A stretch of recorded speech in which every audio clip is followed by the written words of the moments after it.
Exercise 10.1। अब हमारे यहाँ से प्रैक्टिकल कॉपी का वर्क शुरू होता है। तो ये है सबसे पहले टाइप्स ऑफ लाइंस, लाइंस के प्रकार। फर्स्ट है इंटरसेक्टिंग लाइंस, ऐसी लाइंस जो एक दूसरे को काटती हैं। जैसे कि ये है, दो लाइन है, ये लाइन है, इस लाइन का नाम है पी क्यू और इस लाइन का नाम है एस आर या आर एस, कुछ भी कह सकते हैं। इन दोनों लाइंस ने एक दूसरे को कट किया इस पॉइंट पर और इस पॉइंट का नाम है एम। ठीक है, तो ऐसी लाइन जो एक दूसरे को काटती हुई जाए इन्हें कहते हैं इंटरसेक्टिंग लाइंस। और जिस पॉइंट पर ये काटती हैं इन्हें कहते हैं इंटरसेक्टिंग पॉइंट, यानी एम जो है वो है इंटरसेक्टिंग पॉइंट। नेक्स्ट है पैरेलल लाइंस। पैरेलल लाइंस वो लाइंस होती हैं जो एक दूसरे से बिल्कुल सेम डिस्टेंस पर होती हैं। उनके बीच का जो डिस्टेंस है वो हमेशा इक्वल रहता है, ना कम ना ज़्यादा होता है। जैसे ये लाइन है ए बी और ये लाइन है सी डी, ये दोनों बिल्कुल एक दूसरे के पैरेलल जा रही हैं। ठीक है, ये कहीं भी एक दूसरे को नहीं काटेंगी और इनके बीच का डिस्टेंस, इनके बीच का गैप हमेशा इक्वल रहेगा, सेम रहेगा। नेक्स्ट है परपेंडिकुलर लाइंस। परपेंडिकुलर लाइंस वो लाइंस होती हैं जिसमें एक लाइन के ऊपर दूसरी लाइन होती है बिल्कुल 90 डिग्री पर, यानी एकदम सीधी होती हैं, वो स्लाइटली टेढ़ी भी नहीं होती हैं, बिल्कुल 90 डिग्री पर होती हैं। फिर चाहे वो ऐसे क्रॉस करती हुई हो या एक लाइन पर इसके इस पॉइंट पर वो दूसरी लाइन हो, और या फिर पूरी लाइन के बीच से ही कोई लाइन होकर जाए। तो ये सभी परपेंडिकुलर लाइंस के एग्जाम्पल्स हैं। ठीक है, एक पड़ी रेखा पर खड़ी रेखा, ये ध्यान रखना आप, और बिल्कुल 90 डिग्री पर होनी चाहिए। तो ये तीन तरह की लाइंस हैं, इंटरसेक्टिंग लाइंस, पैरेलल लाइंस और परपेंडिकुलर लाइंस। तो फर्स्ट क्वेश्चन है, फिल इन द ब्लैंक्स है। सबसे पहले तो write two letters of the alphabet that have parallel lines. Alphabets होते हैं हमारे पास 26, A to Z, A B C D 26 होती हैं। तो इसमें कहा गया है कि अल्फ़ाबेट से दो लेटर ऐसे एग्जाम्पल में दीजिए, दो लेटर ऐसे बताइए जिसमें पैरेलल लाइंस होती हैं। तो ये देखिए फर्स्ट क्वेश्चन, एक है एच और एक है ई। ठीक है, एच में ये लाइन और ये लाइन बिल्कुल सेम डिस्टेंस पर होती है। इसी तरीके से ई है, ई में देखिए ये लाइन और ये लाइन, तीन लाइन है, तीनों पैरेलल लाइंस हैं, एक दूसरे से बिल्कुल सेम डिस्टेंस पर होती हैं। सेकंड है, दो लेटर्स ऐसे बताने हैं जिनमें परपेंडिकुलर लाइंस होती हैं, तो वो है टी और एल। ठीक है, इस लाइन पर ये लाइन जा रही है परपेंडिकुलर। ओके, फिर चाहे ये उल्टा हो या सीधा हो, जैसे कि एग्जांपल में भी दिखाया था अभी, और एल। सी है, एक लेटर ऐसा बताना है जिसमें इंटरसेक्टिंग लाइंस हो, तो ऐसा तो सिर्फ एक लेटर होता है और वो है एक्स। फोर्थ है, दो लेटर्स ऐसे बताने हैं जिसमें स्लैंटिंग लाइंस हो, यानी झुकी हुई रेखा हो, झुकी हुई लाइंस, तो ए है और के। ठीक है, स्लैंटिंग कैसे, ये देखिए सीधी लाइन नहीं है, झुकी हुई है। के में भी ये लाइन और ये लाइन झुकी हुई है। ठीक है, तो ये है स्लैंटिंग लाइंस।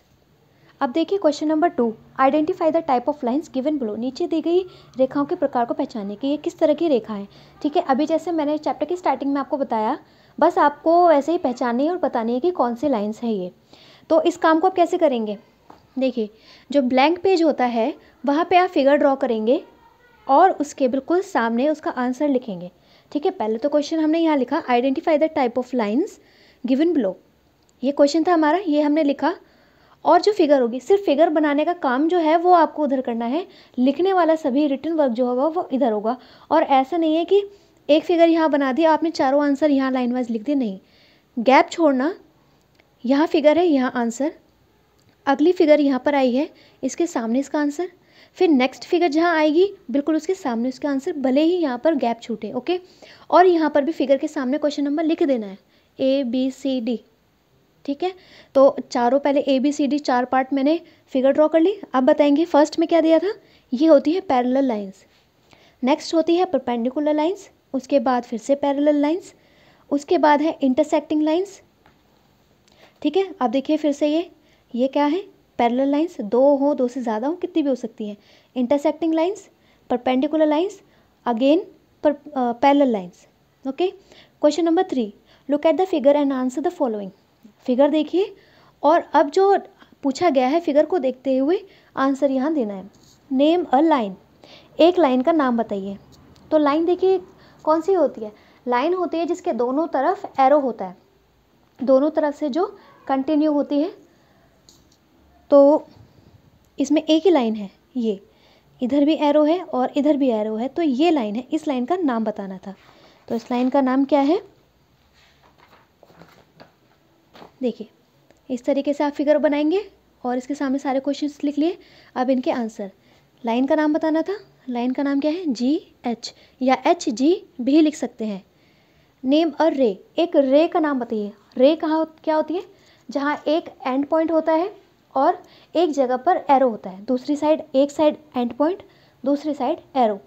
तो ऐसी एक लाइन ढूंढिए या सॉरी रे ढूंढिए जहाँ पर एक डॉट और एक रे हो, एक डॉट एक रे, तो क्या नाम है इसका, AC।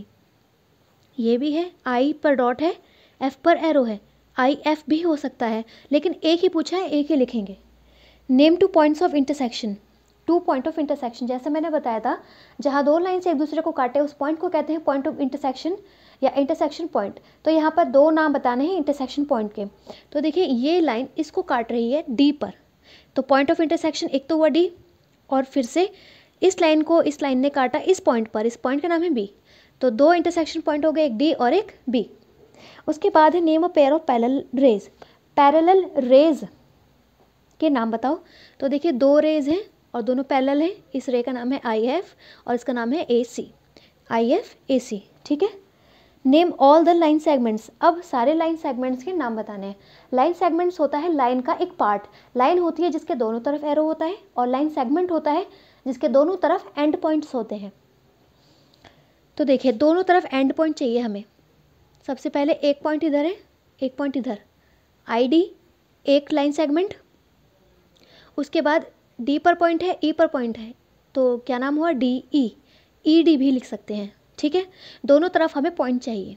उसके बाद लिखा है IE, क्यों, क्योंकि यहाँ पर पॉइंट है और यहाँ पर पॉइंट है, IE, ID DE और फिर IE। नेक्स्ट है AB, A पर डॉट, B पर डॉट, AB, ठीक है। उसके बाद है BD, B पर डॉट, D पर डॉट, तो BD, D भी लिख सकते हैं या BD लिख सकते हैं। मतलब एरो वाली चीज़ें हमने अवॉइड की हैं, एरो वाले पॉइंट्स को अवॉइड किया है, ठीक है।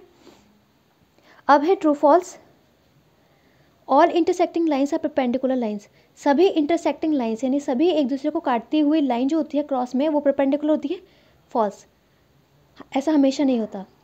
2 perpendicular lines are always at an equal distance, 2 perpendicular lines हमेशा इक्वल डिस्टेंस पर होती है, नहीं, पैरेलल लाइन्स इक्वल डिस्टेंस पर होती है, परपेंडिकुलर नहीं। अ रे हैज़ 1 एंड पॉइंट, रे में एक एंड पॉइंट होता है, यस, जैसा भी मैंने बताया एक एंड पॉइंट होता है, एक पर दूसरी साइड पर arrow. 2 lines in a plane are इधर इंटरसेक्टिंग और पैरेलल, एक प्लेन पर यानी कहीं पर आप लाइन ड्रॉ करेंगे तो दो लाइन या तो इंटरसेक्टिंग लाइन होंगी या पैरेलल होंगी, ऐसा ज़रूरी तो नहीं है, false. The angle between 2 perpendicular lines is 40 degree, दो परपेंडिकुलर लाइन्स के बीच में 40 डिग्री का एंगल होता है, फॉल्स, 90 डिग्री का होता है, 40 का नहीं,